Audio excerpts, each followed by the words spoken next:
আমরা ক্রমশ কাছে যাচ্ছি, আমরা অবশ্যই সেখানে পৌঁছাবো এবং ইসরায়েলের আক্রমণের কারণে আমরা কোনোভাবেই পেছনে যাব না।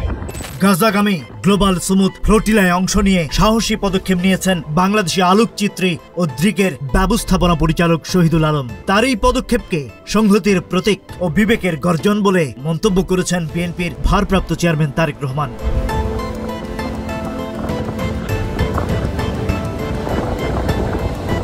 শুক্রবার রাতে সামাজিক যোগাযোগ মাধ্যম ফেসবুকের ভেরিফাইড পেজে দেয়া এক পোস্টে তারেক রহমান এই মন্তব্য করেন। তিনি লেখেন, শহীদুল আলমের এই উদ্যোগ কেবল সংহতির প্রতীক নয়, এটি বিবেকের এক গর্জন। তারেক রহমান আরো উল্লেখ করেন, বাংলাদেশের পতাকা বহন করে শহীদুল আলম বিশ্বকে স্মরণ করিয়ে দিয়েছেন বাংলাদেশের জনগণ কখনো নিপীড়ন ও অবিচারের কাছে মাথা নত করেনি।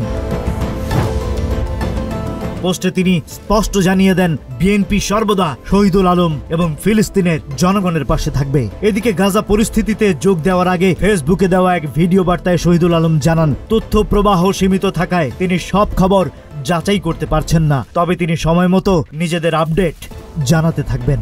Rajib Raihan, news flash 71।